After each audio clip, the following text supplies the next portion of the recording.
Hello students, welcome back to my next video lecture. In this video lecture, I am going to summarize chapter solution in this one video. इस video में आपको सभी फॉर्मूलाइज की एक video बना दूंगा मैं आपको सो दैट आपके दिमाग में ये फॉर्मूले रहें और साथ साथ में आप इसका स्क्रीन कैप्चर लेते जाना. ओके ये एक तरह से का शॉर्टकट है, सॉल्यूशन का ओवरव्यू है. ओके तो सॉल्यूशन होते क्या हैं? Homogeneous mixture made up of two type of component, solute and solvent. दो से ज़्यादा कंपोनेंट भी हो सकते हैं. एक को सॉल्वेंट बोलेंगे और बाकी जितने भी होंगे they will be called as the solute.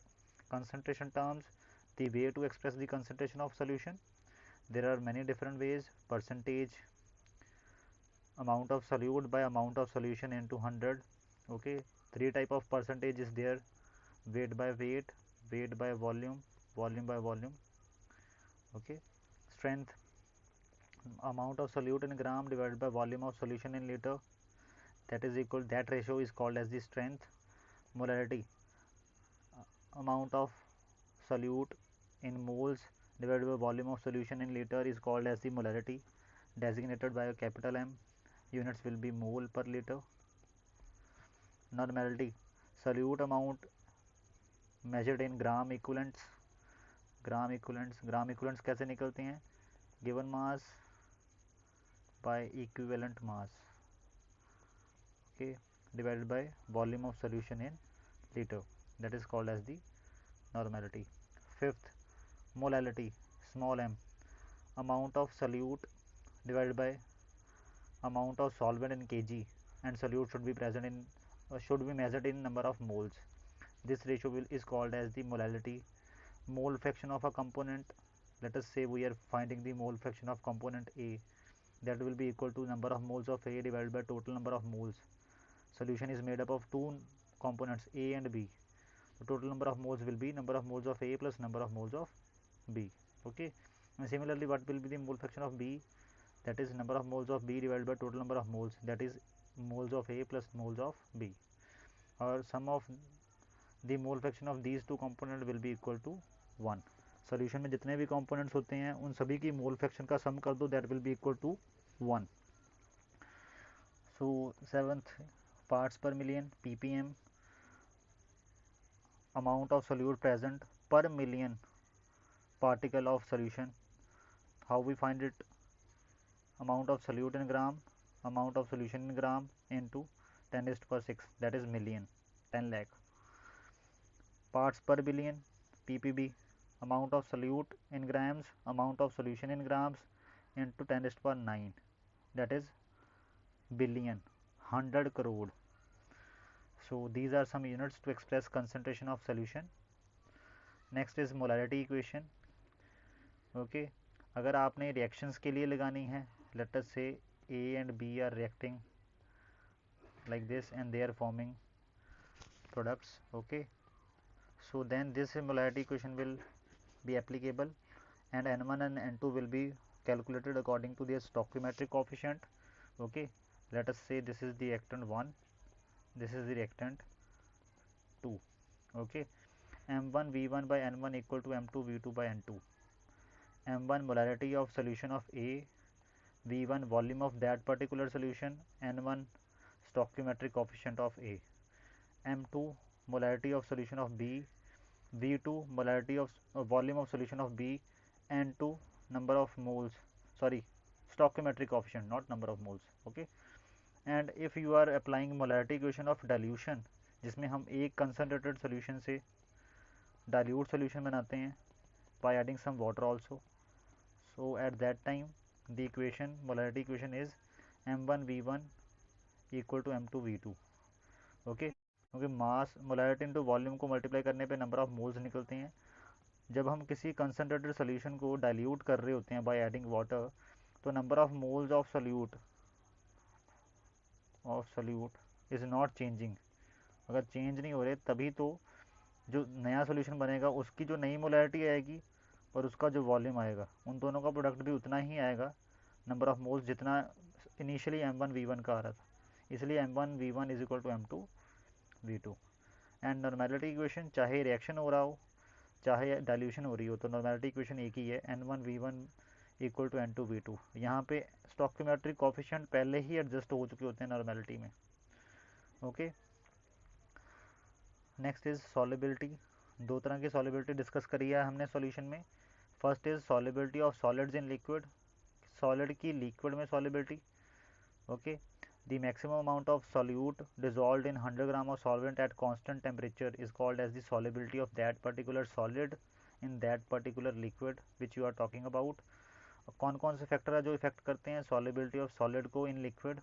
Temperature and दूसरा है nature of solute and solvent. These are the two factors which affect the solubility and how they effect. For this you have to watch the previous video, okay, in which solubility is discussed। okay, now next is B, solubility of gas in liquid। okay, solubility of gas in liquid में हम क्या देखेंगे? Same ही amount of gas dissolve in the particular amount of solvent at constant temperature. But gases के case में आपको at constant pressure also, you have to look for pressure also.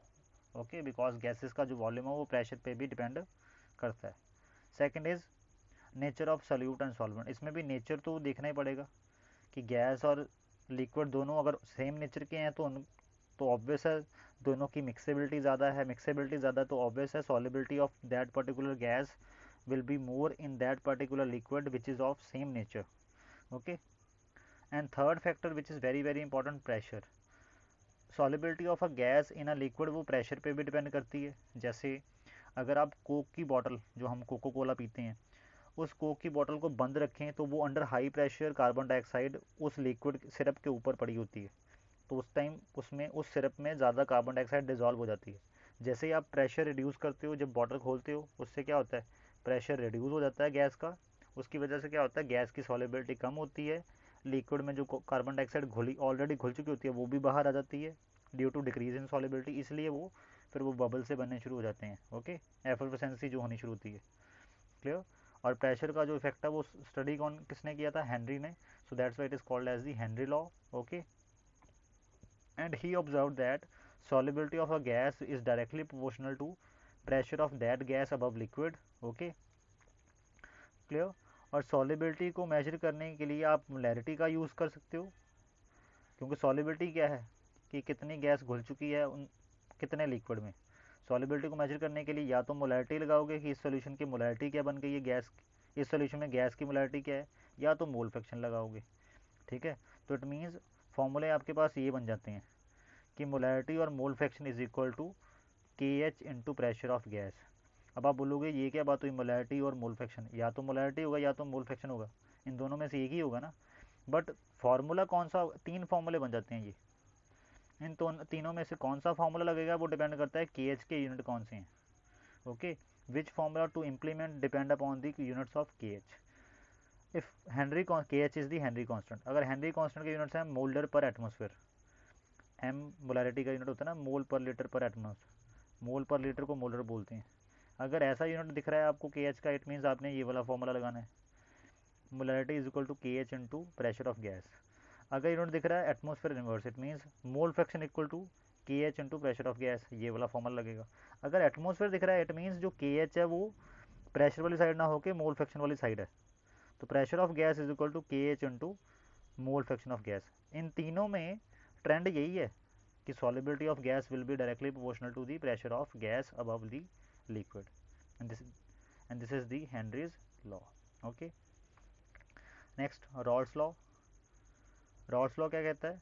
अगर मान लो you prepared a solution of A and B and both A and B are volatile liquids, तो जो liquid के ऊपर vapours आएंगे वो दोनों के आएंगे, ए के भी आएंगे और बी के भी आएंगे। Okay, clear? तो it means pressure due to A के वेपर कितना है और प्रेशर ड्यू टू बी के वेपर कितना है, उसको निकालने के लिए फॉर्मूला दिया था रॉल्स ने। Okay, pressure of a component, partial pressure of the component is equal to mole fraction of that component in liquid into pure pressure of that component under that conditions. अगर pure component हो तो उस time उसका pressure कितना होता है? P nought. Okay, and P of component यहाँ पे क्या रिप्रेजेंट कर रहा है? Vapour pressure of the component in the solution and P not क्या रिप्रेजेंट कर रहा है, vapour pressure of the pure component, और यहाँ पे काई कंपोनेंट क्या एक्सप्रेस कर रहा है, mole fraction of that component in solution, solution में उसका मोल फ्रैक्शन कितना है। ओके, नेक्स्ट है there are two types of solution, ideal and non ideal solutions. Okay, broadly speaking ideal solution कौन से होते हैं, जिनमें रॉल्स लॉ ओबे होता है, delta H of mixing zero, delta we of mixing zero, ना कोई वॉल्यूम में चेंज देखने को मिलता है, जो एक्सपेक्टेड वॉल्यूम होता है वही आता है, और ना ही कोई हीट चेंज देखने को मिलता है, ना हीट इवॉल्व होगी ना हीट देनी पड़ेगी। ठीक है, और ओबे रॉल्स लॉ ओबे करते हैं वो। ओके, और non ideal solution they do not obey Rawls law first of all, and secondly delta H of mixing and delta V of mixing is not equal to 0 in case of these solutions. Okay, and non-ideal solutions are also of having two type. Okay, one is having non-ideal solution showing positive deviation, second is non-ideal solution showing negative deviation. Positive deviation में क्या होता है, delta H of mixing positive होती है, delta we of mixing greater than zero होती है, negative में ये दोनों लेस देन जीरो होते हैं। ओके, और जो नेगेटिव पॉजिटिव डेविएशन शो करने वाले हैं, they are going to form minimum boiling azeotrope at a certain composition, एक सर्टेन कंपोजिशन आने के बाद वो मिनिमम बॉइलिंग एजियोट्रॉप बनाते हैं। ओके, एजियोट्रॉप क्या होता है, ऐसा मिक्सचर जिसका कांस्टेंट बॉइलिंग पॉइंट हो, which has constant boiling point. Example 95.4% ethanol aqua solution is the example of minimum boiling azeotrope, or you can say is the example of non-ideal solution showing positive deviation. Okay, and this solution 95.4% solution of ethanol is also called as the spirit, इसको spirit भी बोला जाता है। Okay, next, और these type of जो ideal non ideal solution negative deviation show करते हैं, they form maximum boiling azeotrope. Example 68% HNO3 aqua solution, nitric acid का 68% HNO3 सोल्यूशन, ये जो है ये मैक्सिमम बॉइलिंग एजियोट्रॉप बनाएगा। ओके, अगर एजियोट्रॉप का वैसे मतलब क्या होता है, ऐसे लिक्विड, ऐसे मिक्सचर्स जिनका एक कांस्टेंट बॉइलिंग पॉइंट हो, जैसे प्योर लिक्विड का होता है। ऐसे लिक्विड का मिक्सचर, दो लिक्विड का ऐसा मिक्सचर जिसका एक प्योर लिक्विड जैसे बॉइलिंग पॉइंट हो, एक्चुअल में होता वो मिक्सचर है। ओके, डिटेल में देखना है तो आप वीडियो देखो, अगर पता है एजियोट्रॉप का मतलब तो समराइज हो गया इसमें। ठीक, नेक्स्ट एंड में आता है उसके बाद टॉपिक है कॉलिगेटिव प्रॉपर्टी, ऐसी प्रॉपर्टी जो नंबर ऑफ पार्टिकल्स पे डिपेंड करती है, ना कि नेचर ऑफ सल्यूट पार्टिकल पे, मतलब सल्यूट के कितने पार्टिकल्स हैं उस पर डिपेंडेंस है। सल्यूट का कैसा पार्टिकल है, शुगर है, ग्लूकोज है, it doesn't make any difference, that is called as the, that properties are called as the colligative properties. Colligative properties हमने 4 कॉलिगेटिव प्रॉपर्टीज पढ़ी हैं इस चैप्टर में।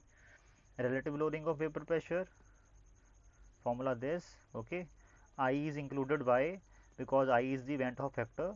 अगर इलेक्ट्रोलिटिक सॉल्यूट हुआ उस टाइम आपको आई की वैल्यू एक तो होती नहीं उस टाइम, या तो ग्रेटर देन 1 होती है या तो लेस देन 1 होती है, तो आई की वैल्यू पुट करके फिर आपका फॉर्मूला एक्चुअल फॉर्मूला बनता है, अदरवाइज फॉर्मूला फेल हो जाता है in case of electrolytic solute. Okay, and mole fraction निकालने के लिए यही फॉर्मूला लगाते हो आप, number of moles of solute by number of moles of solute plus number of moles of solvent. But अगर आपके पास डाइल्यूट सोल्यूशन हो तो आप number of moles of solute जो नीचे डिनोमिनेटर में है उसको नेग्लेक्ट कर सकते हो, तो फॉर्मूला ये भी बन जाएगा। ओके, नेक्स्ट है osmotic pressure. Osmotic pressure is also a colligative property, this is the formula for osmotic pressure for all type of solutes, चाहे वो इलेक्ट्रोलिटिक है चाहे वो इलेक्ट्रोलिटिक नहीं है। ठीक है, इलेक्ट्रोलिटिक कौन से होते हैं, ऐसे सोल्यूट जो डिसोसिएशन या एसोसिएशन शो करेंगे। Okay, on dissolving in the liquid. Okay, जैसे ये एसिटिक एसिड बेंजीन में डिजॉल्व करने पे डाइमर बना लेता है, NaCl वाटर में डिजॉल्व करने पे डिसोसिएट हो जाता है, तो ऐसे सोल्यूट को बोलते हैं इलेक्ट्रोलाइट्स। तो नंबर ऑफ पार्टिकल बढ़ जाते हैं, तो इस इफेक्ट को भी साथ में इंक्लूड करने के लिए यहाँ पे आई लगाया जाता है, वेंट हॉफ फैक्टर। वो डिपेंड करता है कि वो इफेक्ट कितना आया है। ओके, कि डिसोसिएशन और एसोसिएशन कितनी हुई है। नेक्स्ट है elevation in boiling point, delta T B. Okay, clear, delta T B is equal to I K B into molarity. ये भी फॉर्मूला अब हर टाइप ऑफ सोल्यूट के लिए एप्लीकेबल है। चाहे वो इलेक्ट्रोलिटिक है चाहे वो नॉन इलेक्ट्रोलिटिक है, क्योंकि अगर नॉन इलेक्ट्रोलिटिक हुआ आई की वैल्यू 1 आ जानी है। Okay, similarly depression in freezing point delta T F is equal to i into K F into small m. Small m is representing molality, molality की वैल्यू ये होती है। Clear? And last van't Hoff factor, this factor is required for electrolytic solutes. I की वैल्यू कैसे निकलती है? Observed value of colligative property, CPO का मतलब है colligative property observed divided by colligative property calculated. Calculated value क्या थी और ऑब्जर्व्ड वैल्यू क्या है, इन दोनों की जो रेशियो उसको बोलते हैं आई, वहाँ से आई निकलता है।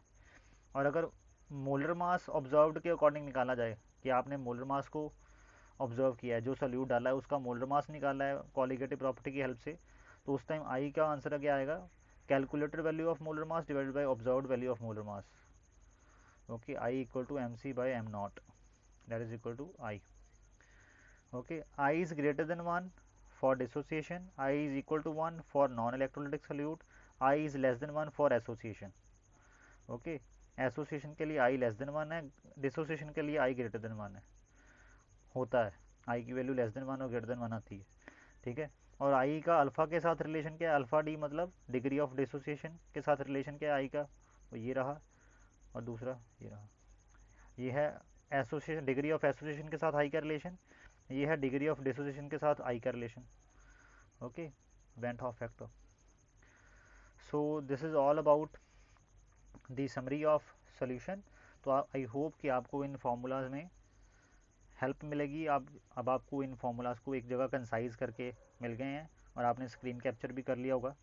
ठीक है, so okay students, thank you. Now we will start next chapter which is electrochemistry. Okay.